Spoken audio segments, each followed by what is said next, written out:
Hello dear students, so let us begin with the NEET solution of 2020. So first question is for which of the following Bohr model is not valid. तो कौन सा ऐसा नीचे दिए गए option है जिसमें से बोहर मॉडल वैलिड नहीं होता. तो बच्चों बोहर मॉडल वैलिड है ओनली फॉर सिंगली आयनाइज, मतलब एक इलेक्ट्रॉन अगर घूम रहा हो तो उसके लिए ही वैलिड है, मतलब यहाँ पर एक ही इलेक्ट्रॉन होना चाहिए. तो अच्छा, अगर हाइड्रोजन एटम की बात करें तो उसके पास एक ही होता है, सही है. अगर सिंगली आयनाइज्ड हीलियम, मतलब हीलियम के 2 इलेक्ट्रॉन में से एक इलेक्ट्रॉन को आपने निकाल दिया तो वो सिंगली आयनाइज्ड हो गया, तो उसके लिए भी वैलिड है, सही है. ड्यूटेरियम एटम, वो भी इसके लिए भी वैलिड है क्योंकि वो एक तरह का हाइड्रोजन ही एक इलेक्ट्रॉन है, इसके लिए वैलिड नहीं है. तो हम ये कह सकते हैं the correct answer is this, क्योंकि नियॉन के बहुत सारे इलेक्ट्रॉन्स होंगे और उसके लिए वैलिड नहीं होगा. चलिए नेक्स्ट है the ratio of contribution made by the electric field and magnetic field component to the intensity of an electromagnetic wave.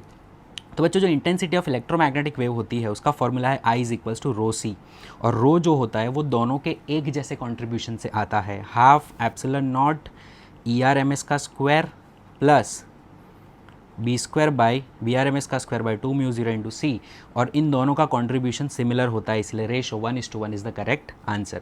Now moving on to the next, Brewster angle क्या होगा. तो अगर हम बात करते हैं ब्रूस्टर एंगल की, तो ब्रूस्टर एंगल एक ऐसा एंगल है जहाँ पर अगर इस इंटरफेस पर गिरता है तो यहाँ से जाएगा, और ये है बच्चों जो है वो 90 होना चाहिए, है ना, ये 90 डिग्री होना चाहिए. जो रिफ्रैक्टेड एंड रिफ्लेक्टेड रे है जो 90 होनी चाहिए, तो ये जो एंगल है थीटा भी उसे हम ब्रूस्टर एंगल कहते हैं. फाइन. तो यहाँ पे ब्रूस्टर एंगल का रेंज जो है वो 45 से 90 के बीच में होना चाहिए.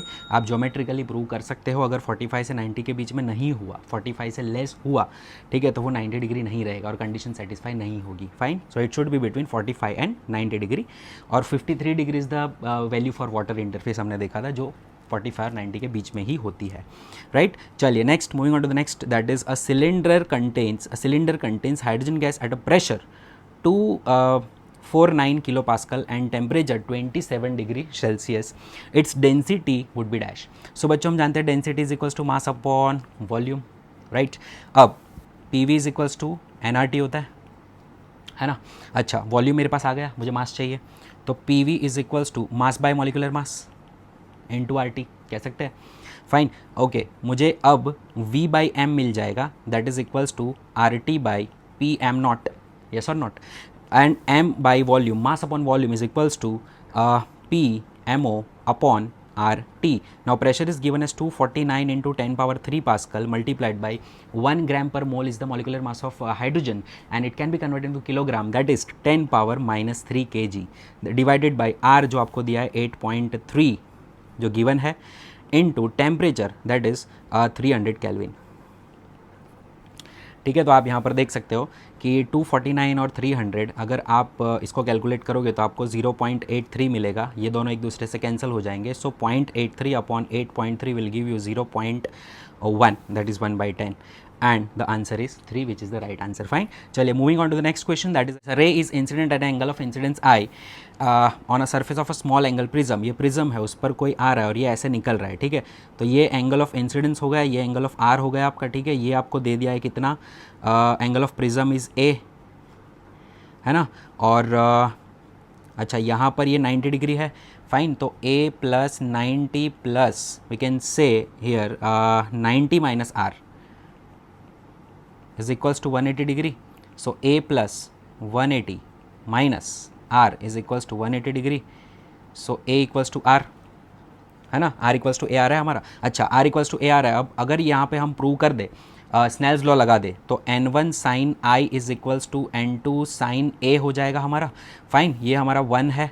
sin I is equals to N, that is mu, which is given to you as mu sin A. Since angles are very small, so we can say that 1 is equals to 1 into I, that is I, which is equals to mu into A.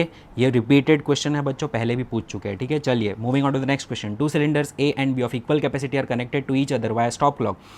It contains an ideal gas and standard temperature and pressure. B is completely evacuated. The entire system is thermally insulated. The stop cock is suddenly opened. The process is dash. देखो बच्चों, अगर कोई भी process ऐसी है जिसमें suddenly आप कोई चीज़ करते हो तो वो एडियाबेटिक प्रोसेस कहलाती है. यहाँ पर volume of gas, pressure of gas, temperature of gas, everything will get varied, but यहाँ पर क्योंकि सडन प्रोसेस है तो it is an adiabatic process. the energy equivalent of 0.5 gram of substance is dash. So we know that E is equals to delta mc square, that is equals to 0.5 into 10 power minus 3 into 3 into 10 raised to 8 का square, that is equals to 0.5 into 9 into 10 raised to 16 into 10 power minus 3, that is nothing but 4.5 into 10 raised to 13 joule, and second one is the correct answer. Moving on to the next, that is a body. A body weighs 72 Newton on the surface of earth. What is the gravitational force on it at an height equal to half of the radius? तो यहाँ से centre से आप height कितनी r/2 है, ये r है आपका, ठीक है। तो यहाँ पर अगर आप देखो तो ये पूरा डिस्टेंस है वो 3r/2 है ना। तो यहाँ पर ग्रेविटी लेटर से g डैश होगी, सरफेस पर ग्रेविटी g है, तो आपको mg इज इक्वल्स टू 72 दिया हुआ है, ठीक है। अच्छा, तो mg डैश कितना होगा वो हमें पूछा हुआ है, but we know that mg dash is nothing but mgm upon 3/2 r का होल स्क्वायर।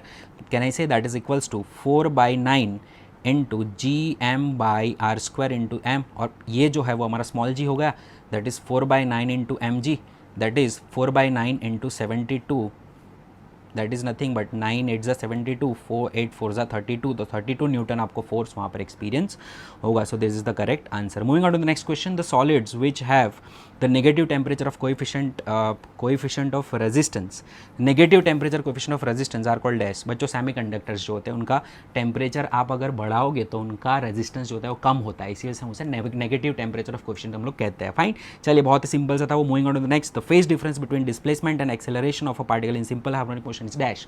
तो हम सबका इक्वेशन जानते हैं, y is equals to a sin omega t, yes और no. Velocity is equals to a omega cos omega t and acceleration is equals to minus of a sin omega t। मतलब एक sine omega t plus है, एक sine omega T minus है। Sign की कौन सी value positive होती है, 90 degree, कौन सी वैल्यू नेगेटिव होती है, 270 डिग्री। 90 270 के बीच में कितना एंगल होगा, 180। So the pi is the right answer, pi radian. Fine, चलिए moving on to the next question, the screw gauge has a least count of 0.01 metre. So LC का formula क्या है, pitch upon number of division, है ना। तो pitch क्या होगा, आपको पिच पूछा है ना, तो pitch is equals to LC into number of division, that is equals to least count that is 0.01 multiply by number of division 50, that is equals to 0.5 mm, ठीक है। तो 0.5 mm is the right answer. Moving on to the next question, in a guitar, two strings A and B made of same material slightly out of tune and produce a beat frequency of 6 Hz। तो हम जानते हैं कि VA minus VB या तो VB minus VA 6 Hz होना चाहिए। अब मुझे नहीं पता कौन सा बड़ा है कौन सा छोटा है, तो अब क्या कहा मैंने tension in be slightly decrease. अगर आप टेंशन इन बी डिक्रीज कर रहे हो, मतलब सोचो तो VB जो है वो VB डैश हो जाएगा, तो 7 मिल रहा है, तो tension in be slightly decrease होने की वजह से इसकी वैल्यू कम हो जाएगी। तो अगर कोई वैल्यू में से कोई छोटी वैल्यू माइनस करोगे तो आंसर बढ़ रहा है, तो सही बात है, मतलब VB छोटा था तो VA की वैल्यू आपको दे दी है कितनी, 530 माइनस VB जो छोटा है, तो सही लिख रहे हैं ना हम, दैट इज इक्वल्स टू 6। तो VB की वैल्यू आपको मिल जाएगी 530 minus 6, that is equals to 524 hertz. So this is the correct answer. Moving on to the next question, two particles of mass 5 kg and 10 kg represent are attached to the two ends of a rigid rod of length 1 meter with negligible mass. The center of mass of the system from 5 kg particle is dash.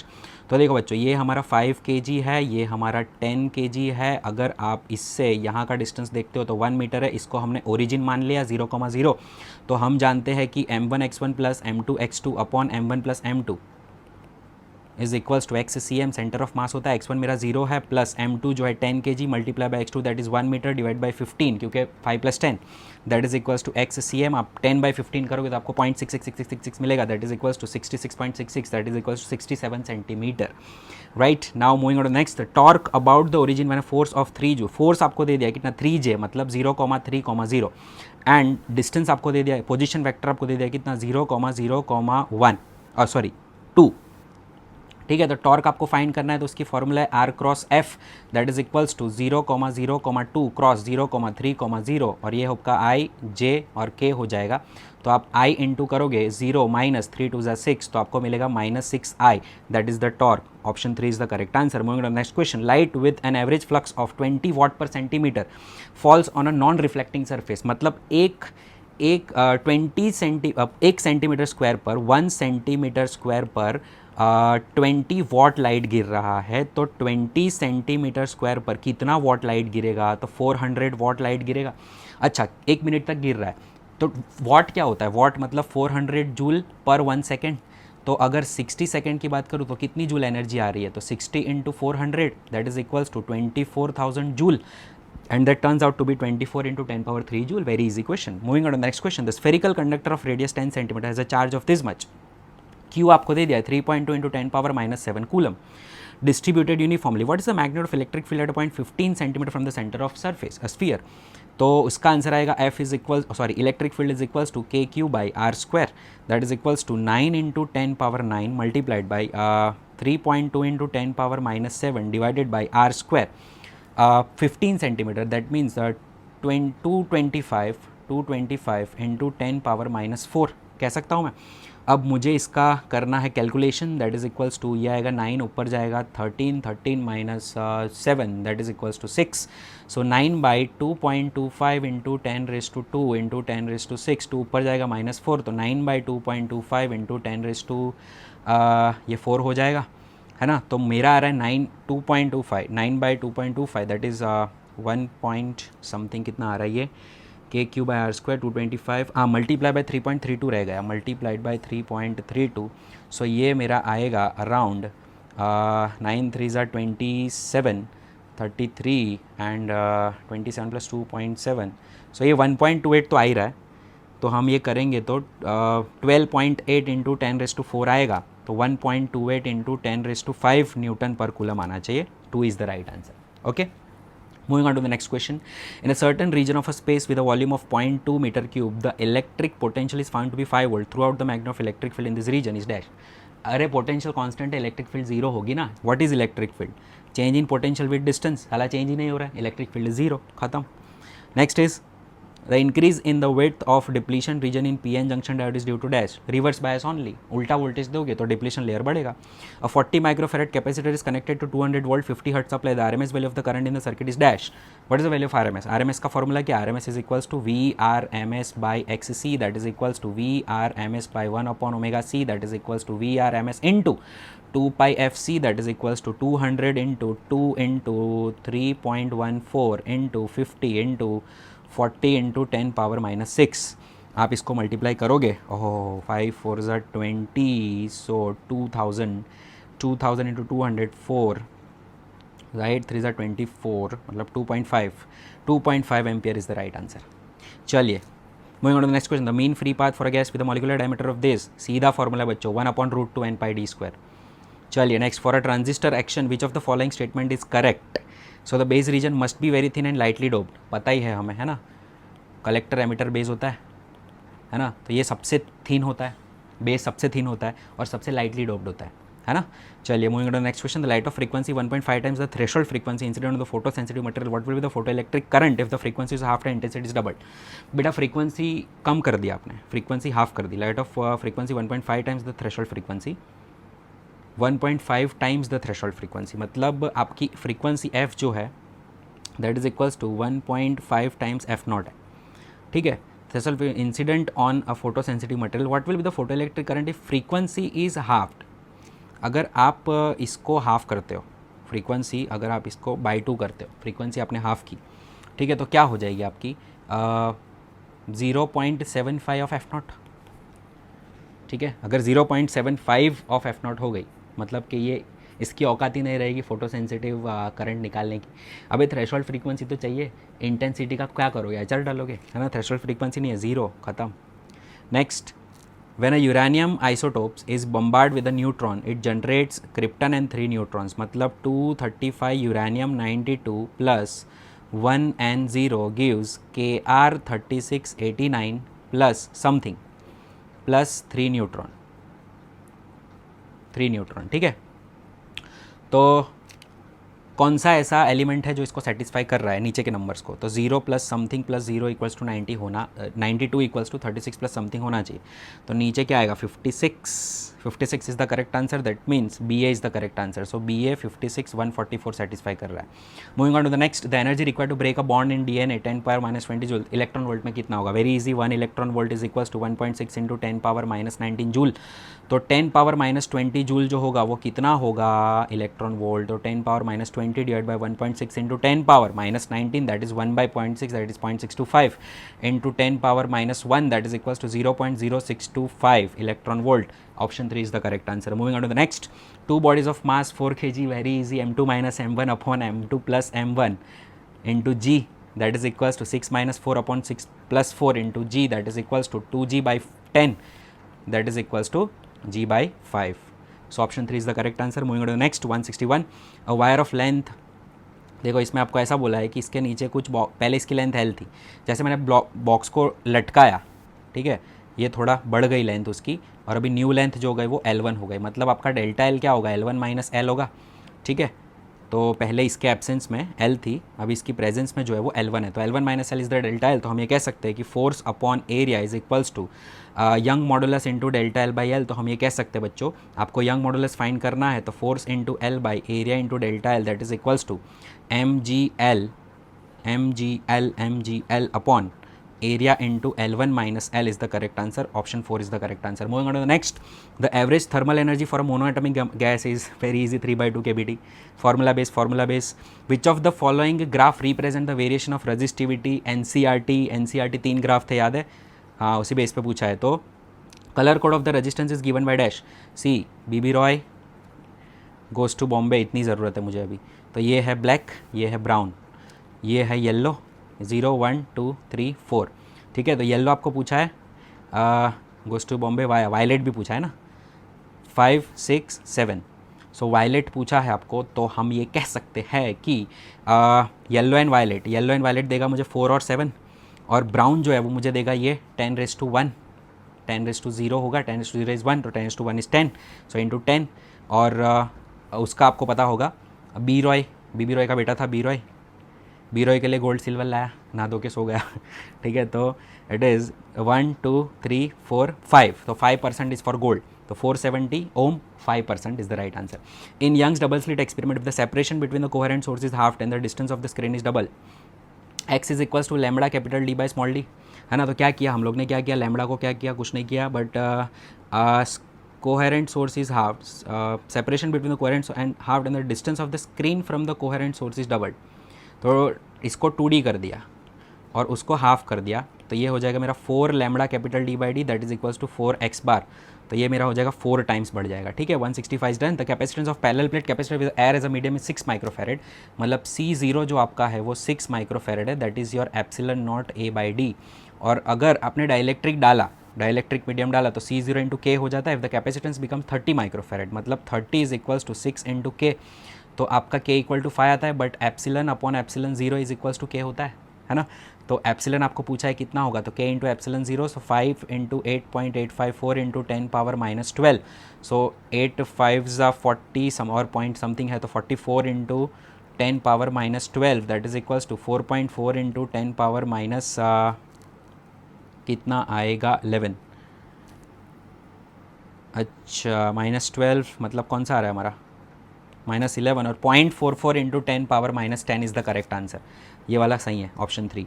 Dimensions of stress very easy, force upon area, force का क्या है m1 L1 T⁻², area का क्या L², that is equals to m1 L-1 T⁻²। Done.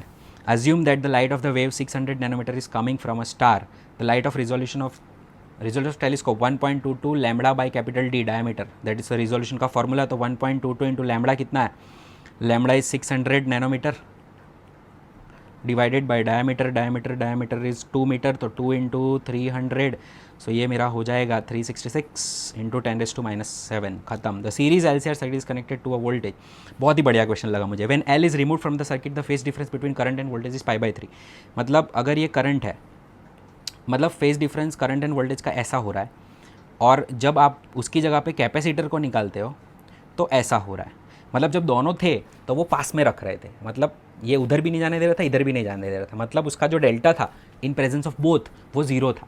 Delta 0 मतलब cos delta क्या होगा 1, so answer is 1।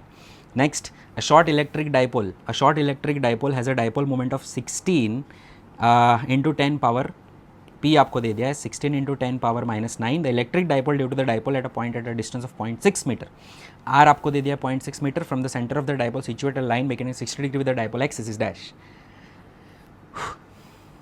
Kp cos theta by r square, Kp cos theta by r square, that is equals to 9 into 10⁻9 into 16 into 10⁻⁻9 divided by 0.6 का square, that is 36 into 10⁻², 9 4 ज़ा 36, 4 4 ज़ा 16, बाकी सब एक ही मुझे ऐसा दिख रहा है, 400 वोल्ट आई थिंक, है ना। 9 4 ज़ा 36, 4 4 ज़ा 16, -2 ऊपर जाएगा, हाँ तो +2 हो जाएगा, 9 9 कैंसिल हो जाएगा, खत्म, 400 volt is the right answer, right. चलिए moving on to the next, that is an iron rod of susceptibility 599 is subjected to the magnetising field of 1200 ampere, permeability of the material of the rod is dash.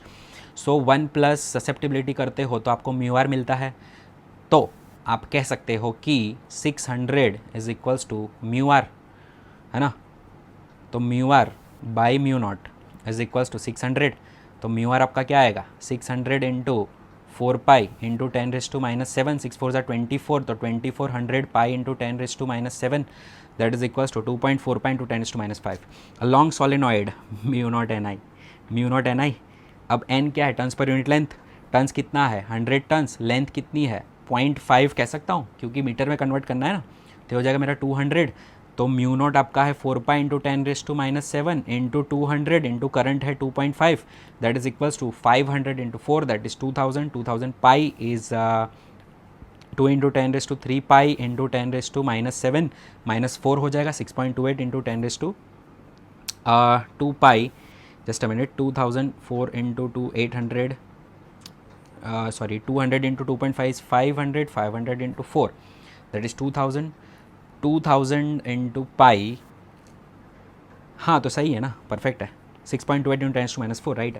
Charge particle having a drift velocity is this much and electric field is this much as a mobility is dash. Mobility का formula क्या है, V D by E, that is equals to 7.5 into 10⁻⁴ divided by 3 into 10⁻⁻10, तो 3 15 ज़ा 75, तो 1.5 हो जाएगा, ये तो 1.5 into 10⁻⁶,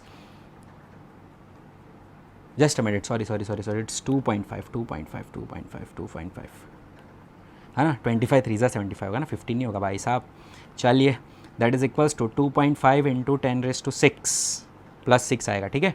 moving on to the next, the quantities of heat required to raise the temperature of 2 solid copper spheres of radius R1 R2 is this much through, आपको R1 दे दिया है that is 1.52 R2, so Q is directly proportional to the volume, so 4/3 pi R1 cube upon 4/3 pi R2 cube is the ratio of Q1 by Q2, so that is equals to can I say is 1.5 R2 is 3/2 R2 का cube, that is equals to 9/4, sorry not 9/4, 27/8, because यहाँ पर 3/2 का cube होगा into R2 का cube upon R2 का cube, बाकी सब cancel हो जाएगा, सो होगा 9 इंटू और एक मतलब 3 का क्यूब दैट इज 27 और 8 हो जाएगा, so 27/8 is the right answer. An electron is accelerated from the rest through a potential difference of V volt, if the de Broglie wavelength of the electron is 1.227 into 10⁻⁻⁷ nanometre, the potential difference is dash. So क्या formula था, 1.22 nanometre by root V is equals to lambda, और आपको lambda दे दिया है कितना 1.22 into 10⁻⁻² nanometre, that is equivalent to 1.27 nanometre by root V, nanometre 1.22 cancel, so root V is equals to 1/10⁻², so v is equals to square करना है दोनों का, दैट इज 10⁻⁴ हो जाएगा, दैट मीन्स ऊपर जाएगा तो 10⁻⁴ हो जाएगा, this is the right answer. Taking into account of the significant figures, what is the value of 9.99 something, तो आंसर जो भी आएगा वो 9.98 समथिंग आएगा, लेकिन क्योंकि लीस्ट सिग्निफिकेंट फिगर्स इसके है 2, तो answer is 9.9, right. Moving on to the next, the ball is thrown vertically downward with a velocity of 20 meter per second from the top of the tower. It hits the ground after some time with a velocity of 80 meter per second. The height of the tower is dash. क्या लगाओगे, v square minus v naught square equals to 2gh. So ये हो जाएगा हमारा 6400 minus 400 is equals to 20h. So 6000 is equals to 20h. So 300 is h. खत्म. Capillary tube of radius r is immersed in a water and water rises into it to a height h. The mass of the water in the capillary is 5 gram. Another mass tube of the radius 2r is immersed in the water. The mass of the water that will rise in the tube is dash. देखो पहले tube के अंदर कुछ पानी rise हुआ, ठीक है, और दूसरी ट्यूब का अगर आप रेडियस कम करोगे तो H1R1 must be equals to H2R2, so H1R1 must be equals to H2R2, ठीक है, तो ये थोड़ा कम राइज होगा, ठीक है। So H1R is equals to H2 into 2R, तो हाइट जो हमारी होगी वो H1/2 होगी, दैट इज H/2 हाइट हो गई मेरी, ठीक है। अब मुझे क्या फाइंड करना है, mass of water, what is mass of water, so πr² area into height, volume हो गया, area into height into rho, this is the mass, so ये सारा होगा, और that is equals to pi 2r का square into h by two rho होगा, है ना। तो 2r का स्क्वायर इज़ 4r², r² ये r² है, r² कैंसिल हो जाएगा, तो आपको ये क्या मिलेगा पता है, इसका एक मास है ना, इक्वल टू नहीं करना है, सॉरी कंपेयर करना है ना हमें, तो इसका कितना आएगा, तो 4/2 पाई r² h रो, तो आपका ये हो जाएगा 2 पाई r² h रो, तो 2 इंटू उसका मास, उसके मास का डबल, मतलब उसका मास 5 ग्राम था, तो हमारा कितना होगा 10 gram. Easy. The resistance wire connected in the left gap, let us से एक वायर यहाँ पर कनेक्ट किया है लेफ्ट गैप के अंदर, जो बैलेंस है 10 ohm resistance in the right gap, okay. And यहाँ पर जो रेशियो आ रहा है हाइट का वो 3:2 आ रहा है लेंथ का, ठीक है। The length of the resistive wire, मतलब इसकी अगर 1.5 मीटर की लेंथ है, resistance of 1 ohm of the resistance कितना होगा, length of the 1 ohm of the resistance कितना होगा, तो 1.5 मीटर का है ये, इसका रेजिस्टेंस हम निकाल सकते हैं आसानी से, चलो इसको r डैश कह देते हैं, तो r/10 इज इक्वल्स टू 3/2, सो हम कह देंगे r डैश जो है हमारा कितना आएगा 30/2, दैट इज इक्वल्स टू 15 ओम। लेकिन 15 ओम जो है वो 1.5 मीटर लंबा है वायर, तो 1 ओम जो है वो कितना मीटर लंबा होगा, तो 1.5/15 दैट इज इक्वल्स टू 1/1.5/15, सही है ना, 1/10 that is equals to 0.1 metre लंबा होगा। So 1 into 10 raised to minus 1 is the correct answer. Next, from the logic shown in the truth table, which one is the correct? तो देखो यहाँ पर हमें क्या करना है, लॉजिक टेबल के लिए हमें क्या करना होता है, 0 0 1 0 0 1 1 1, तो इसका आंसर क्या आएगा, यहाँ पर सारे क्या हो जाएंगे 1 1, उल्टे होंगे सारे, 0 1 1 0 0 0, तो यहाँ पर क्या होगा 1 1 का और क्या होता 1, लेकिन ये तो नॉर है, तो देगा क्या 0, 0 1 का और क्या होता 1, लेकिन ये तो नॉर है, देगा 0 देगा 0 देगा 1, so 0 0 0 1 is the correct answer and we are done with the solution. Thank you so much for watching, please share it with your friends.